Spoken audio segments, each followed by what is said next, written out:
think it is.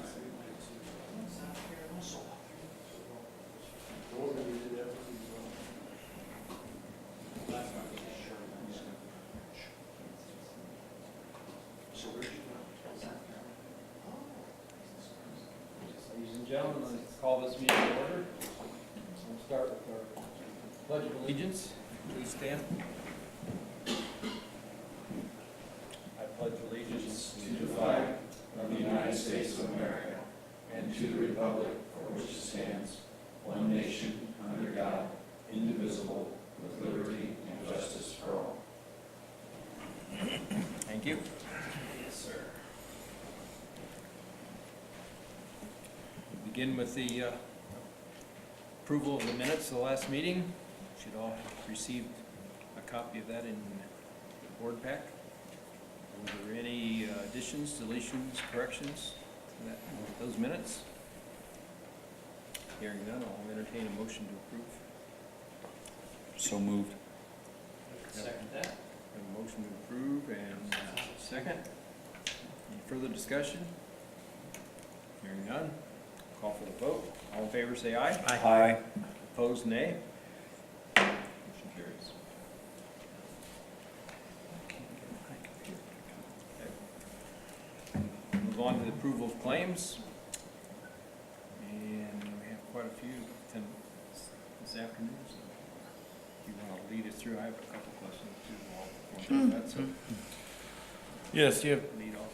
group, or first claim is Troyer Group, 272.15, is for ongoing professional services, engineering services for 300 North. Vern Mitchell and Associates, $3,000 for an appraisal for the, also for the 300 North project. American Structure Point, $13,806.70 is for professional services, engineering services for the Buffalo Street Plaza. Wessler Engineering, $3,685.40 is for the Airport Industrial Park Sanitary Sewer Engineering. Wessler Engineering, $4,650 is also for the Airport Industrial Park. And then I think there's $47,155.67 with Wessler, which is for the Airport Industrial Park as well. The last one, I believe, is for the lift station, $20,000 for engineering services for the Tech Park lift station.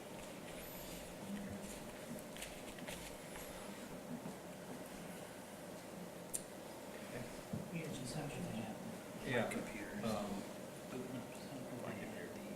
On the Mitchell and Associates. Yes. Their invoice indicated Made a change, increased. a cost to cure invoice. Yes. What is that? A cost to cure is that they had to get professional services outside of their scope to give them a price, because part of that right-of-way that we're looking to acquire has a sign in it, and that sign is on their property that we're going to acquire for right-of-way, so we have to move the sign or pay for the moving of the sign. So the cost to cure was a sign company to give them a price for moving the sign. So it's like damages.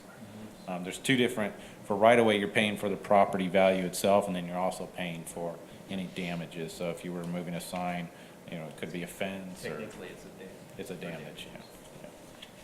Thank you. Any other questions from the group?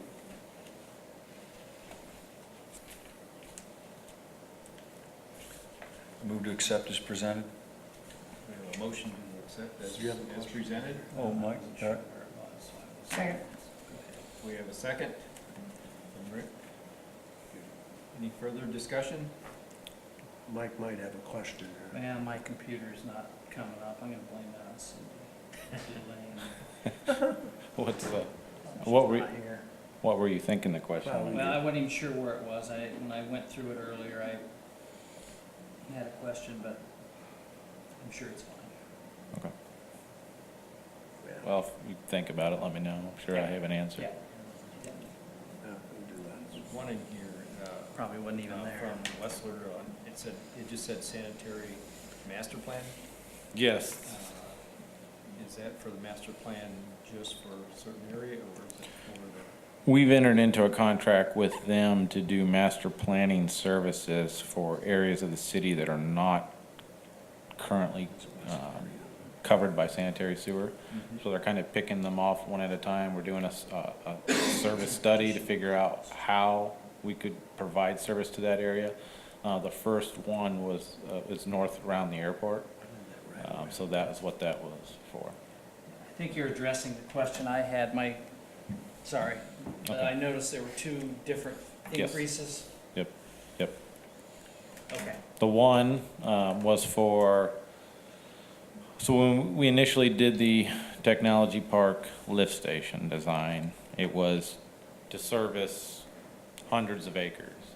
So that lift station is designed to service hundreds of acres, a lot of wastewater.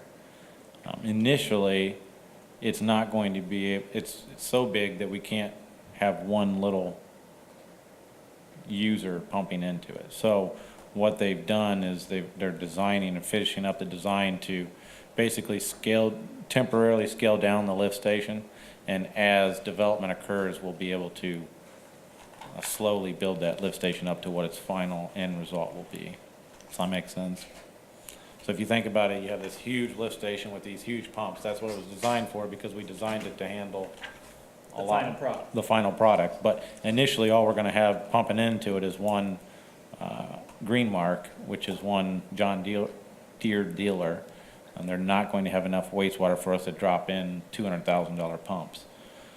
So we're basically going to be creating a grinder pump system to go along with it temporarily, and as it builds out, that grinder pump system will be replaced by larger pumps each time we increase the capacity of that lift station as needed, yeah.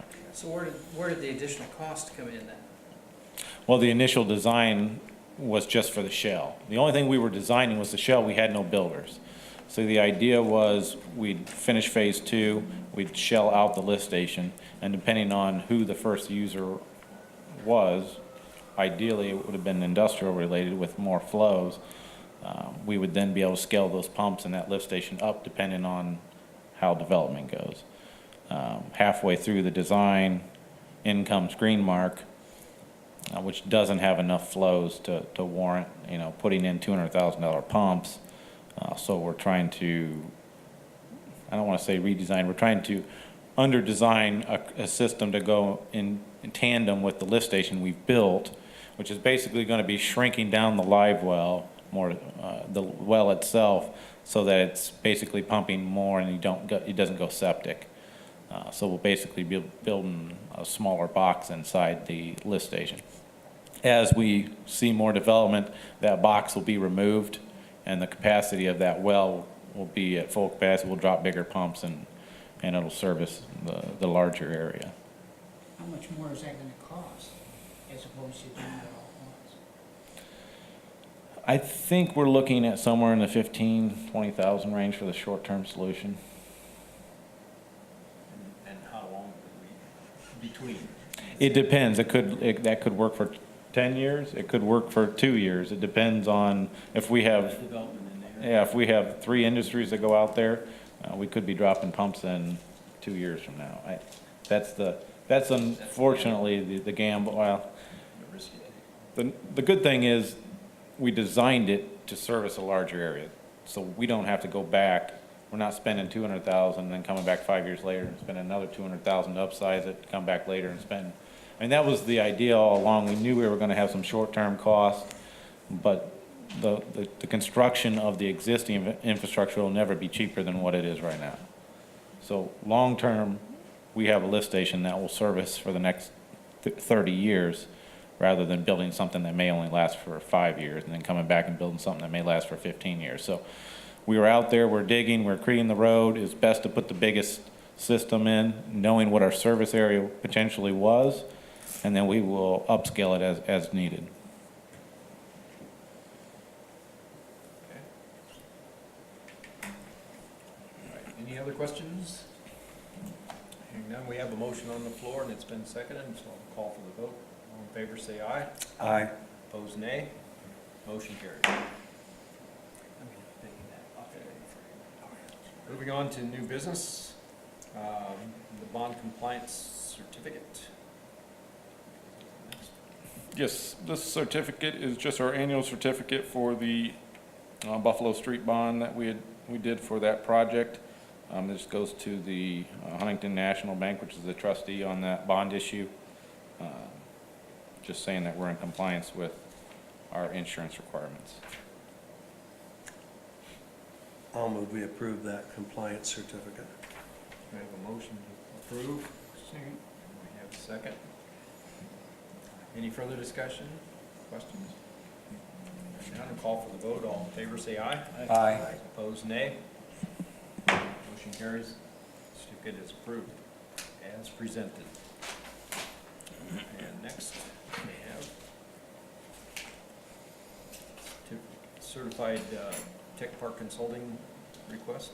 Yes, so I'm not sure how many of you have seen some of the legislation that's been going on down at the state, but one of the things we've been working on with a group of certified technology parks is legislation that would, right now the technology park is capped at $5 million. Once we collect $5 million, we don't collect any more revenue.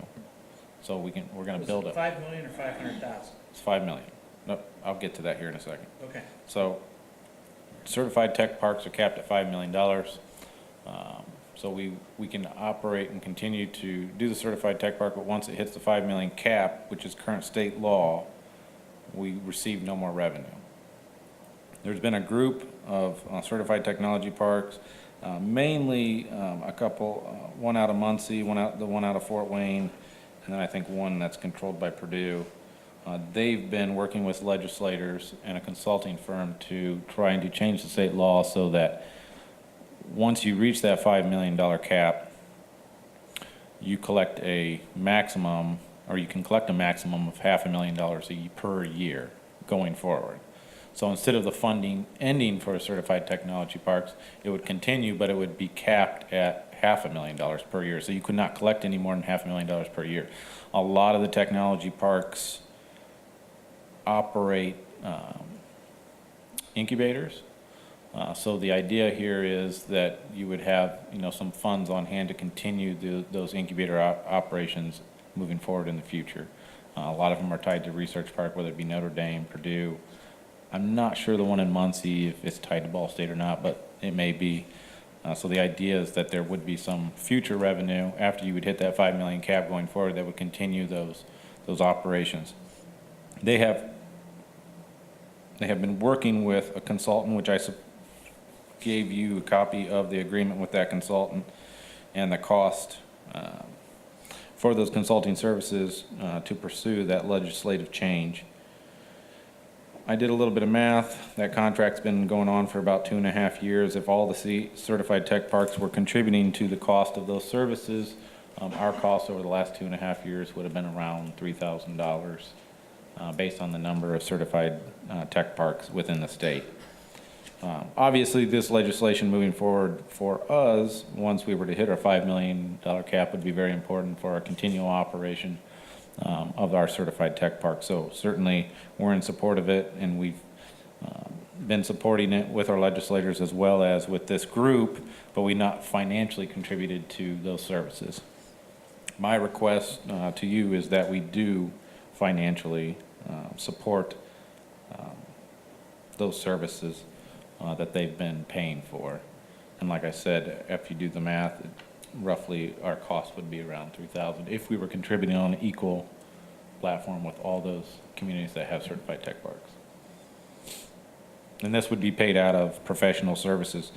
I'll have to look whether we paid out of the technology park funds or we paid out of Northern TIF funds. Either way, if we can't pay for it out of certified tech park, we can pay for it out of the Northern TIF professional services.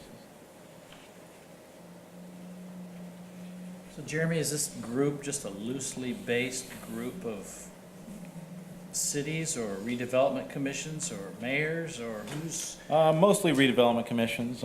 Mostly the certified tech parks are either operated or overseen by a redevelopment commission, or they're overseen by a group, an entity that was formed during the technology parks. Some of them are overseen by universities, like I know Purdue, not directly, but I know the technology park at Purdue is very tied to Purdue. I know the Ignition Park at Notre Dame is very tied to Notre Dame. But each entity, some of them are operated by different, but a lot of them are done by redevelopment commissions. They're currently, it has been, right now I think it's about to be, it's been passed through the Senate, I think it's about to be passed through the House. So I mean, they're really close to getting support from the state to continue tech park funding beyond the $5 million cap. So where would our money go? To who? It is going to go directly to, and I think I put that in there, it will go directly to, I believe, the Muncie,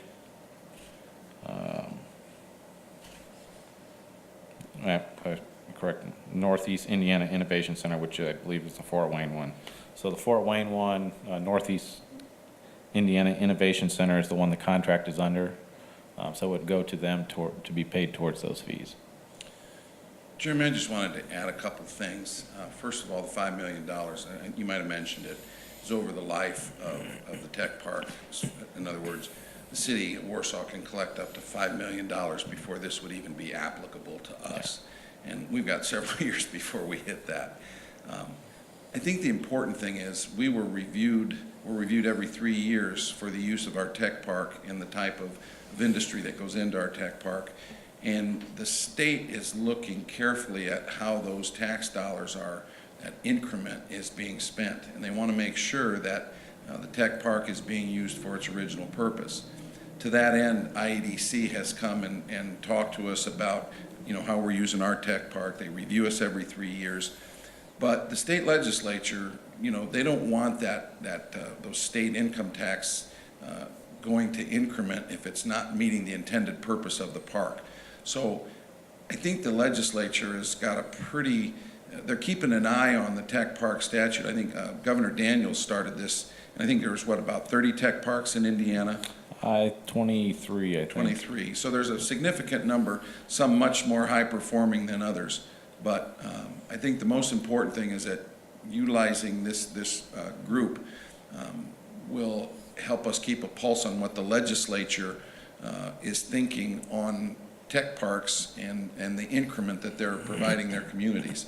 So I would certainly support utilizing this group to collectively represent our interests at the legislature for that tech park increment that is really a big part of what we're doing. So. Thank you, Mr. Mayor. Any other questions? Yes, Jeremy,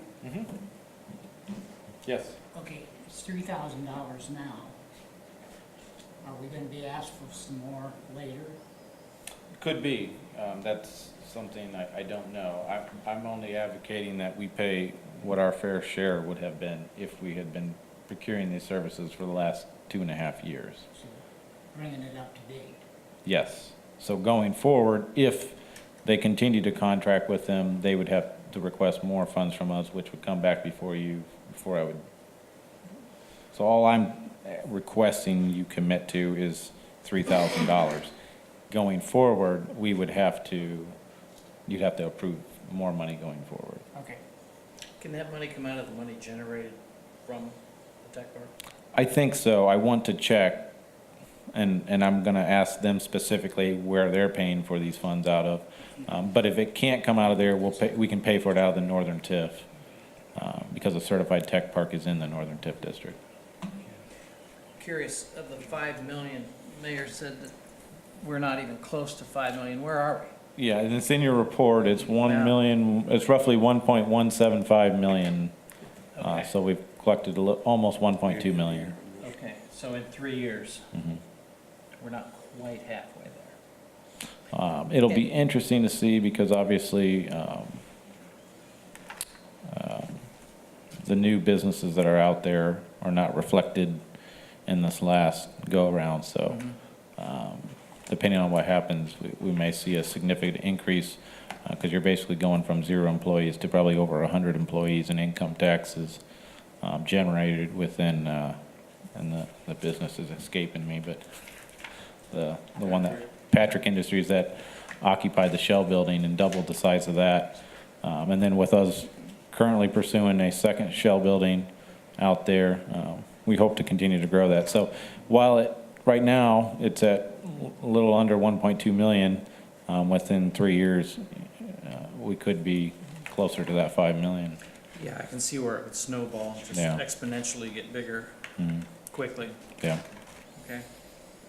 Thank you. Jeremy, attached to your memo is agreement between Cardinal Strategies and the Northeast Indiana Innovation Center that you mentioned earlier. Yes, this is the contract that they signed. This is not a contract that we signed.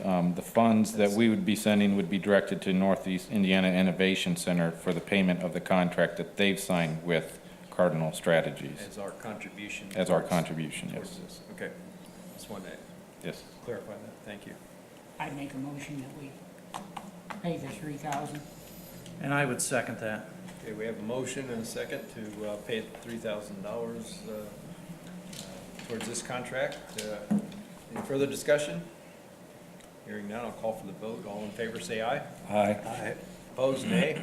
Motion carries. Thank you. Good discussion. Money well spent.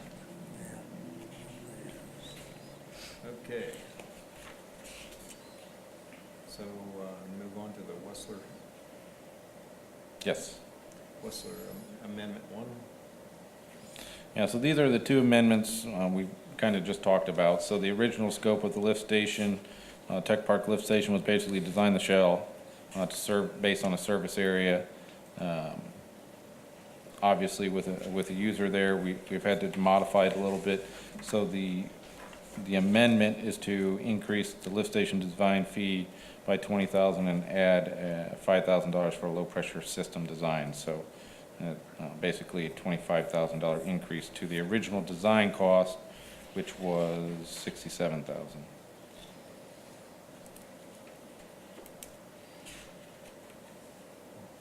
Okay, was this design change at our request? or theirs? Yes. Okay.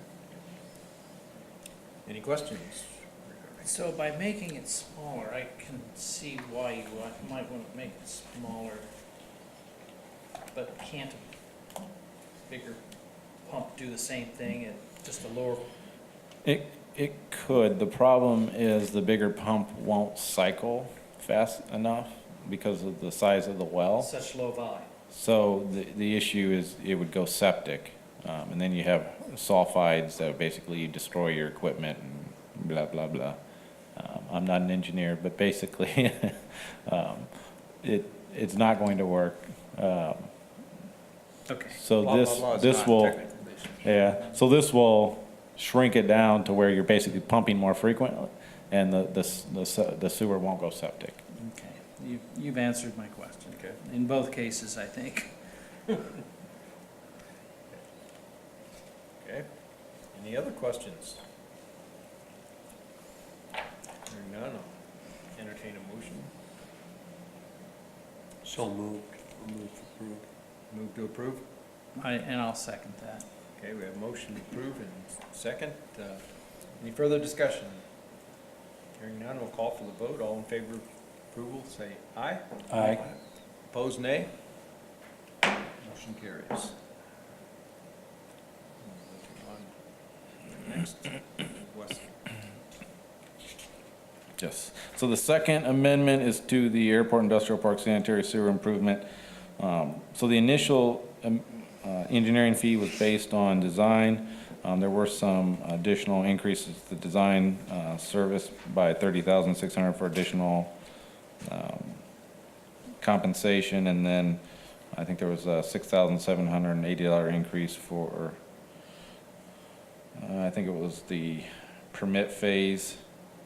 But the large bulk of this amendment is the $70,120, which is a total increase of $107,500, which is $7,120 is for construction administration phase, which is what we're in now. Initially, when we signed the contract with Wessler, it was for the engineering and bidding of that project, which is done. We had not signed a contract for construction administration or oversight because we didn't know where we were going to be at when we bid out the project and started construction. We do know it's a $6 million project. It makes sense to have the engineering firm on staff to oversee some of that construction and help us through the submittals for the different manholes, the piping, and the material that will be used for this project, and also to oversee the pay applications to make sure that the work that is being done is certified and meets the requirements. So I am requesting that we sign this contract, the bulk of which is for those construction administration services throughout this contract. Total increase is, 107,500, 70,000 of that is for construction administration.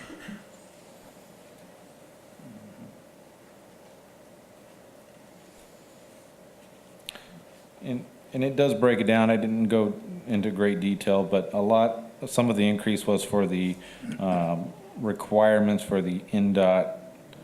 So we have some monitoring requirements for the NDOT permit because we're boring under 30 that was not originally in the design. So there's just some additional design fees based on what transpired.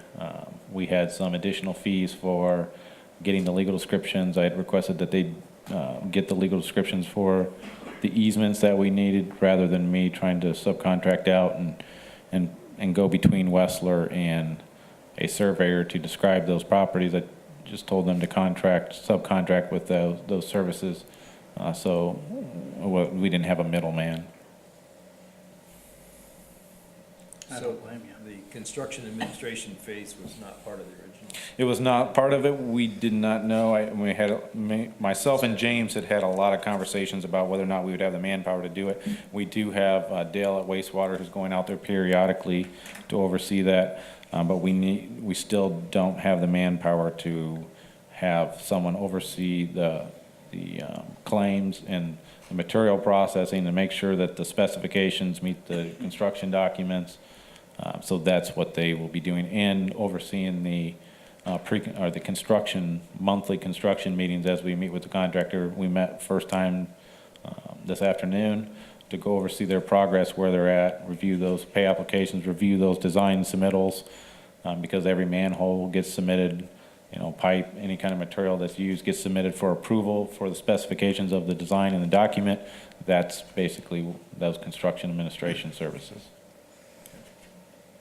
So Questions? from what I hear you saying, you're gonna pay somebody, whether it's Wessler or somebody else, you're gonna pay to have it done. Yeah, Internally, you're out. Yeah. Outsourcing. Yeah. And obviously, we have Market Street, we have 300 North project, we have the airport sanitary sewer project, we have the soon-to-be bid-out Buffalo Street Plaza project.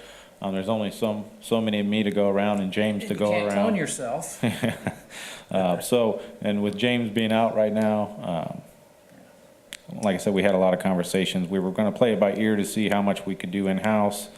I think we've reached our limit of in-house. And with this project being as important as it is, and putting 18,000 linear feet of pipe in the ground, it makes sense to have them oversee to make sure that pipe's going in the ground properly. Well, I would make a motion to approve Amendment 1 of the Airport Industrial Sanitary Project.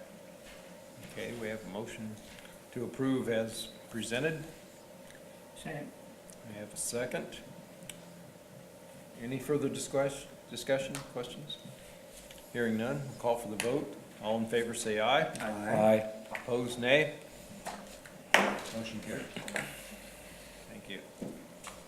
Thanks, Jeremy. You're welcome.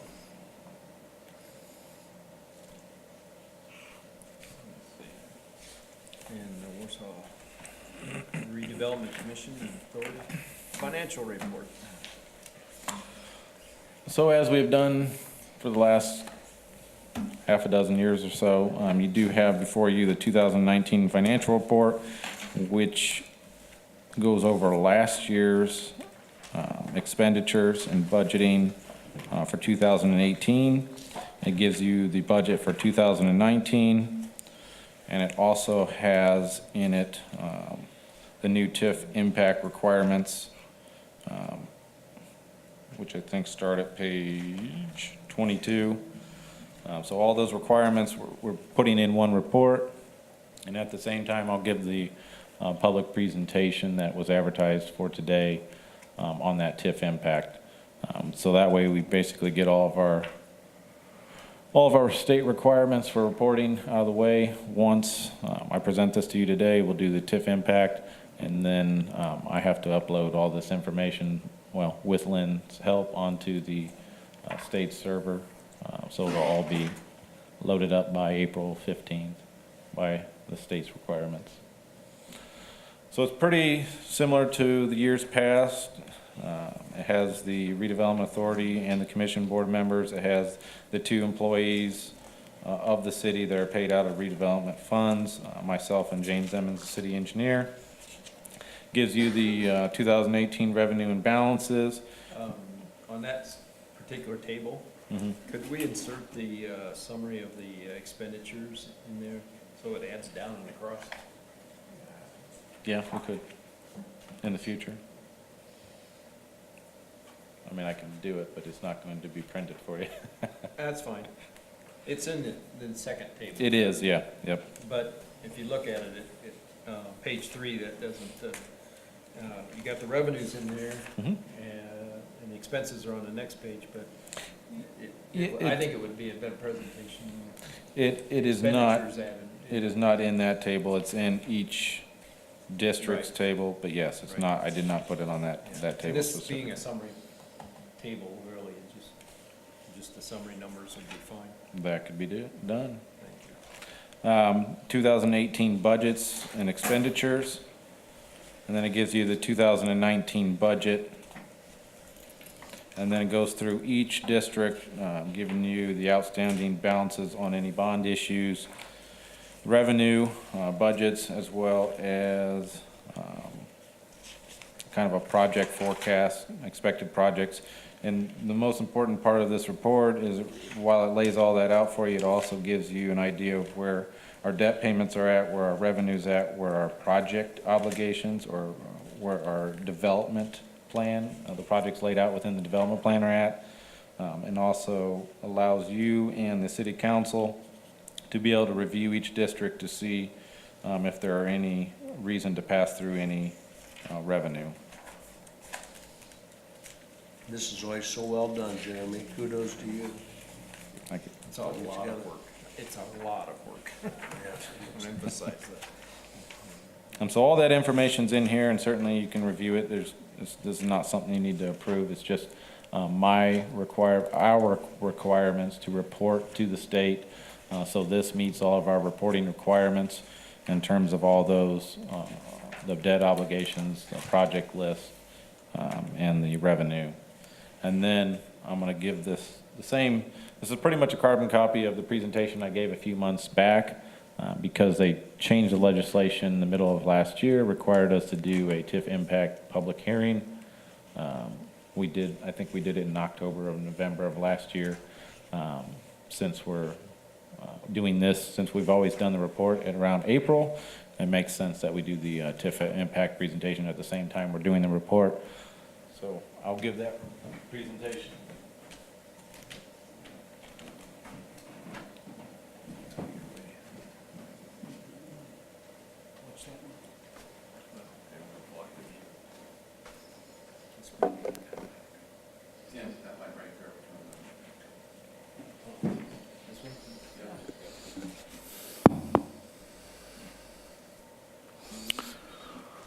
Much like we talked about last year, TIF provides a lot of different opportunities, and while it's almost impossible to give you an exact idea of what that impact is, we can give you a pretty good idea of how TIF is used and what impact it has on the community. If you're not familiar with TIF, TIF is used to finance economic development projects by capturing the tax increment generated by the new development.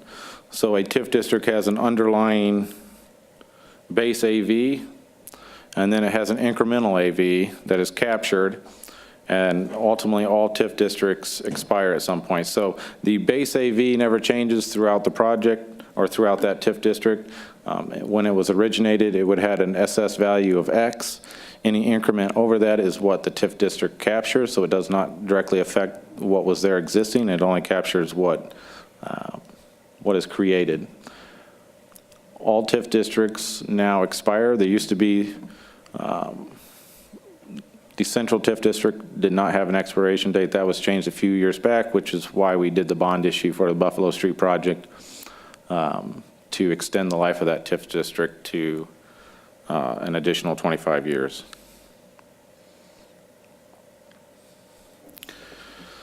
So when we're looking at a TIF and what the TIF impact is, the primary impact is tax collected and the tax rate. If you look at, this is kind of a historic tax rate chart. It shows the county, the city, Wayne Township, and the school. For the most part, taxes have been pretty flat with just minor increases since probably 2005. The secondary impact created by TIF districts is job creation. They create commercial and residential growth from that job creation. They create income, sales, payroll taxes that are all collected by different agencies.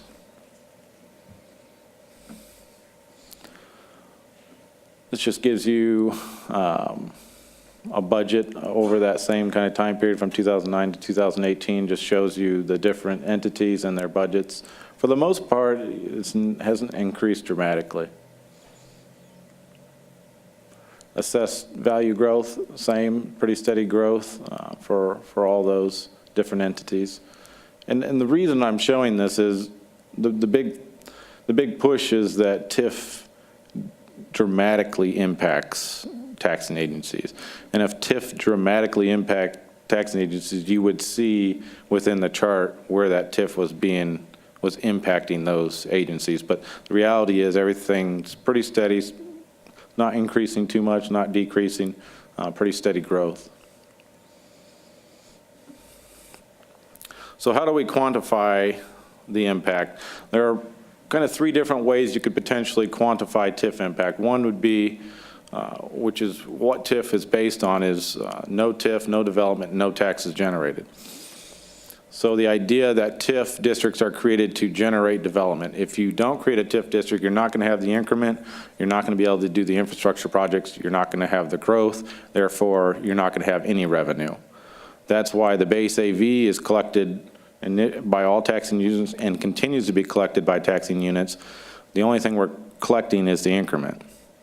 We're not collecting the base AV, we're not affecting the base AV, we're only collecting that development which we create with the TIF.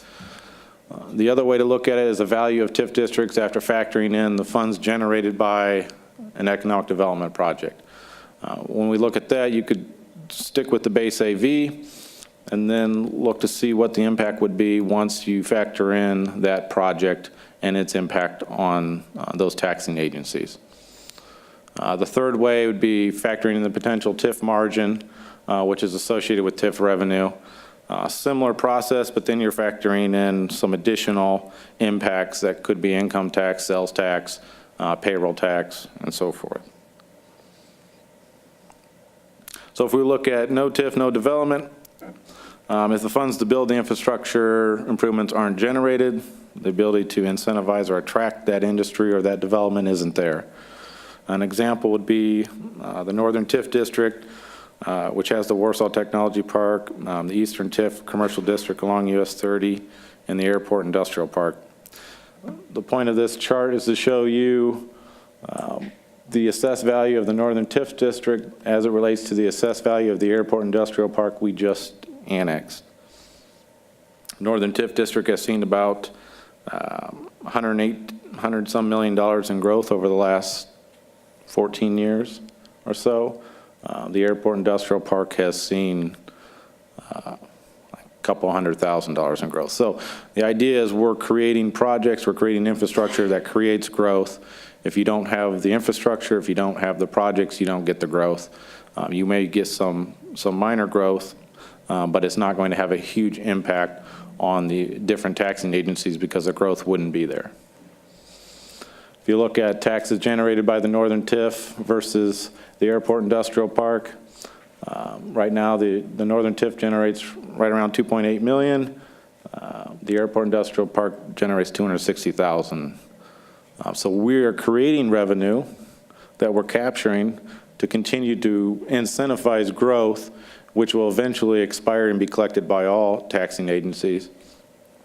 The Airport Industrial Park, which hadn't been TIF'd, you can see that tax increment that's collected by all taxing agencies, and I'm pretty sure most people would like to collect the $2.8 million, not the 260,000. So that's really what TIF districts are meant to do, is they're meant to create opportunities, create development, create future revenue that will eventually be collected by all taxing districts once it expires.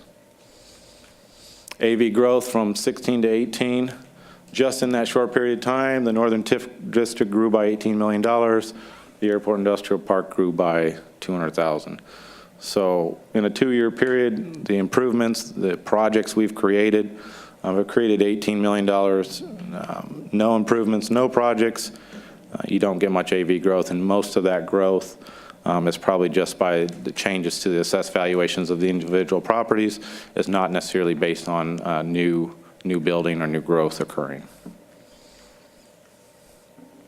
If we look at factoring in the value of economic development projects, the economic development project, as a direct result of capital improvements made, increases the TIF increment captured for specifically an economic development bond. So what we're talking about is creating a development that has an increment that's captured, and then we're devaluing that, which shows you the different impacts on the taxing agencies. So if we were to have Patrick Industries, say for example the Shell building, we incentivize that development. Without the incentive, the development's not there. So that increment, it wouldn't be there without the incentive. So we're factoring that into the TIF impact. So that gives a negative value on the total increment. If you play out within the Northern TIF district, all the projects we've created, Sophomore Danic, the Winona PVD, the Shell building, if you factor in those developments, you ultimately end up with a negative impact on the taxes.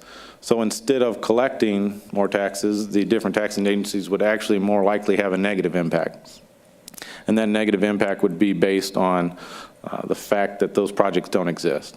So we don't build the road. With Winona PVD, we don't build the road. We don't put the infrastructure in. With Medtronic, we don't build the sanitary sewer line. There's no Medtronic.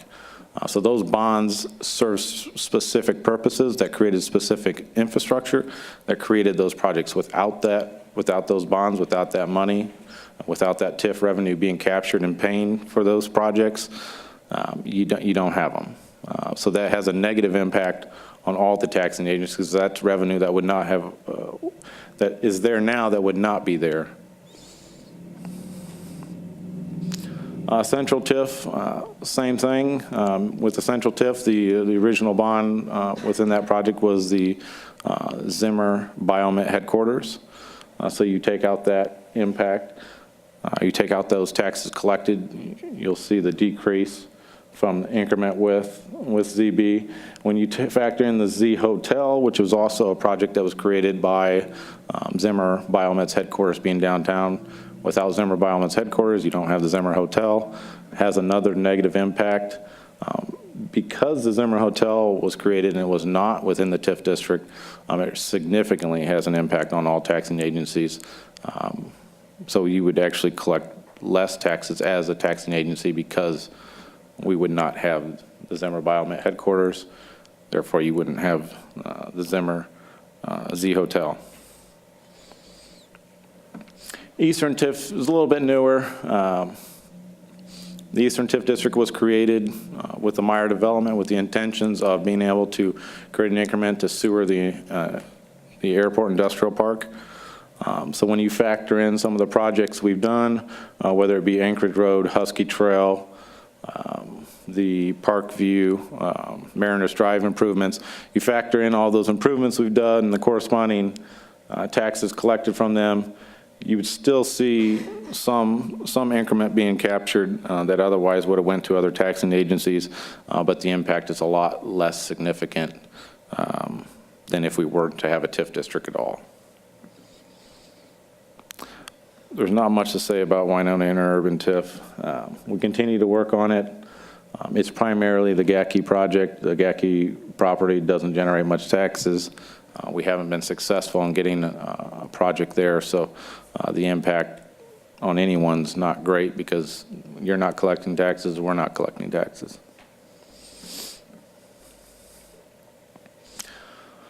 So when we try to base it on TIF margin, we're calculating the total TIF revenue generated by taxing units in the city of Warsaw. We're reviewing each taxing unit's maximum levy within the various allocation areas. We're identifying the margins between maximum levy and TIF revenue collected, and then we're factoring in that impact. So what does that mean?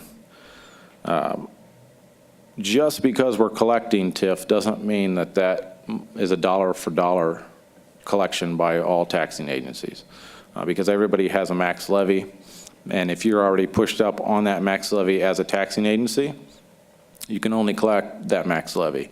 So in essence, what would happen is all that money that we're collecting would just cease to exist. So if you look at it from a dollar to dollar, this is assuming that every dollar could be collected. When you factor in the TIF margin, you see a very significant difference, and this is assuming, I'm making the assumption here because it's impossible for me to know what each tax district's max levy is. I'm assuming that everybody is within $100,000 of their maximum levy. So if you're within $100,000 of your maximum levy, the most you could collect would be $100,000. So the most the impact would be $100,000. So it wouldn't matter if we were collecting $1 million, if we were collecting $3 million, the most money you would collect as a taxing agency would only be that, which is the difference between what your max levy is at and what you're currently collecting. So if that difference is $10,000, you're only going to collect an additional $10,000 if all the TIF districts went away. The biggest impact that would have would be the growth, the AV that we're creating within these TIF districts wouldn't be there for the future. So if you were collecting that additional $10,000, it would be great today. It'd be really bad tomorrow because the additional AV that you're going to collect that's going to directly impact each taxing agency being able to complete their goals and objectives while trying to keep the tax rate down or equal to where they're at would be substantially harder without that future growth. So this is just kind of a summary. If we look at each taxing district and limit it to their max levy and the revenue collected, it wouldn't be quite the increase. You wouldn't be collecting or looking to collect the $3.5 million that is generated by TIF because you would have your max levy. If we were looking at the AV growth that we're creating, that will be available as those TIF districts expire, and specifically the Northern TIF District, which starts to expire, I believe, in 2030. So in the next 10 years, as we continue to be successful in developing that TIF district and creating new development, those taxes are going to start to roll off and would be available for all taxing agencies. The other impact that wouldn't be collected is the outside investments not collected by us currently. So every time we create a new development like Patrick Industries or Winona PVD, they create jobs. Those jobs go to people who shop, which creates commercial development. They go to people who have houses that build houses that gets collected to pay for have kids that get collected to pay for school. So the residual effect of not having the growth and creating the opportunities that we're creating are much larger than the increment being collected. You're really looking at across the board an impact on residential and commercial development, sales tax, payroll taxes collected, that all those different taxing agencies collect not being present if we don't create the developments that we're creating within TIF districts. So that's pretty much the summary, but certainly I can take any questions or if you have any.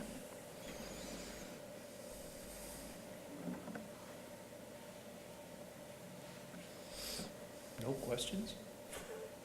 Do you do your own bonds, or do you have companies that are coming in and guarantee those bonds? Both. It depends. Every bond is kind of its own entity.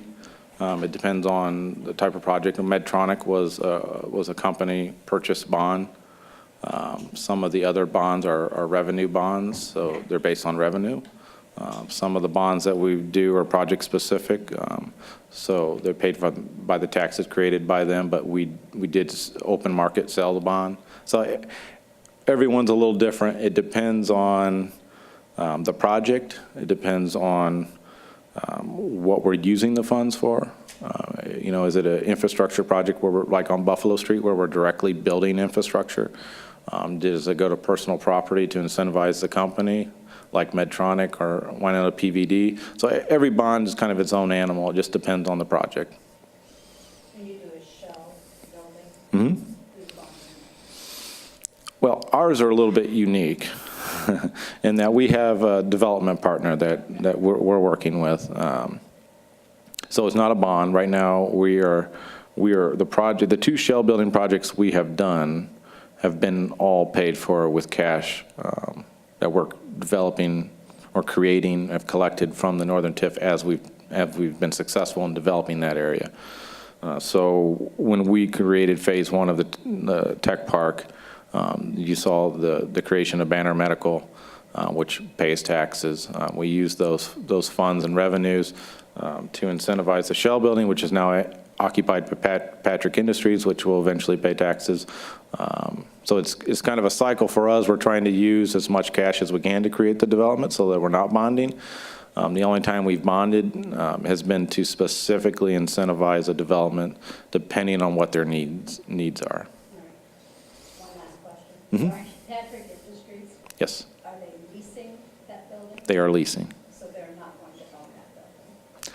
I don't know if they have a lease to buy option or not. That's between them and the owner, but my assumption is they probably do have something. Whether they own it in the future will be up to them. Thank you. You're welcome. The important point is either the owner or Patrick Industries is paying the taxes, and Yes, they are. that's what we were after, Yeah. to increase the tax base. Thank you. Good questions.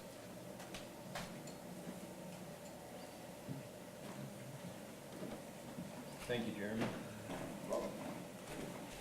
Any questions from our group? Let there be light. Okay.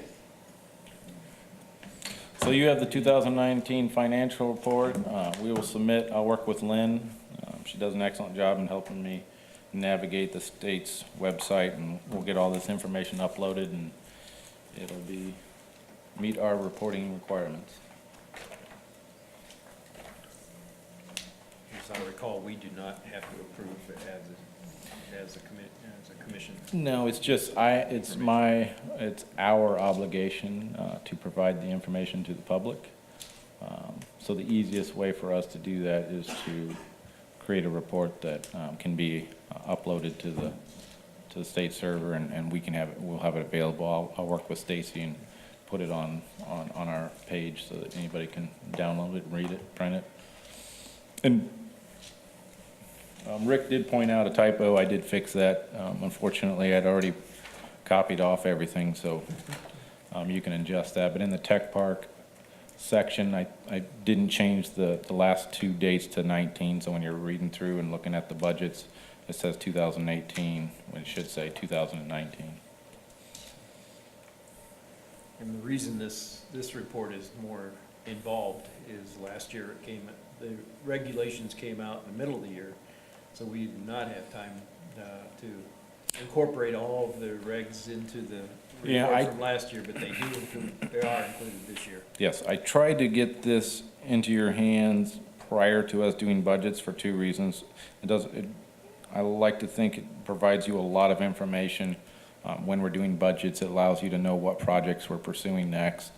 So you know when I come to you and say, hey, we're budgeting X amount of dollars, you know, well, yeah, that's because this is the next project on the list. That's what we're aiming to do.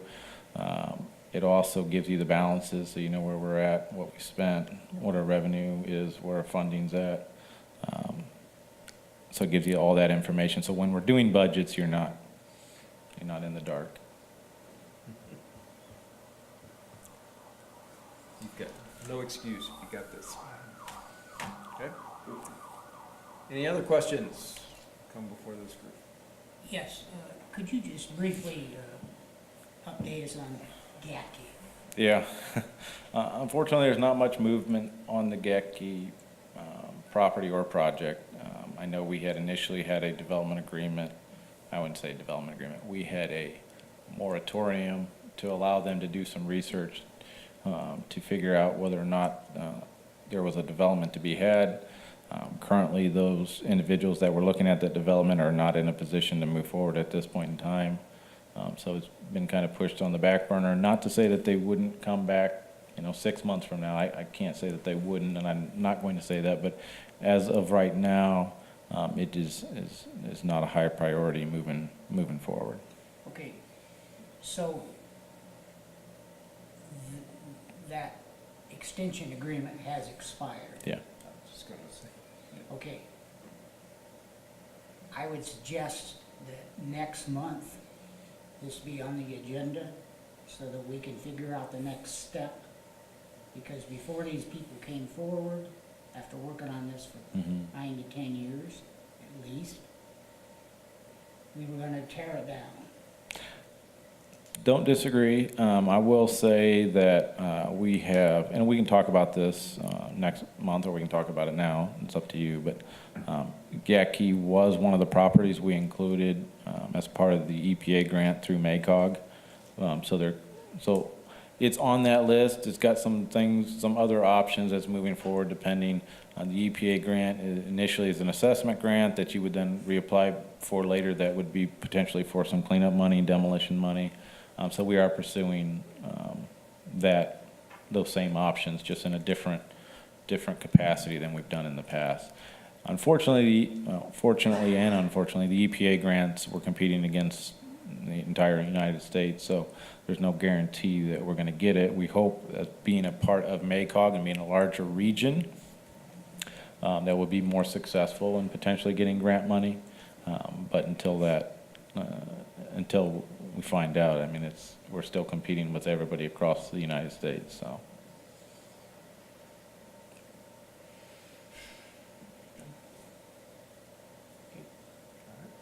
Anything else? I'll entertain a motion to adjourn.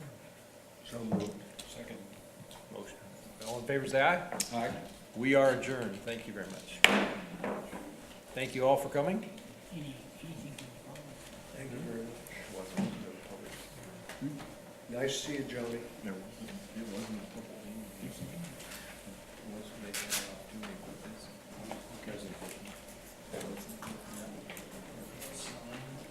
write down.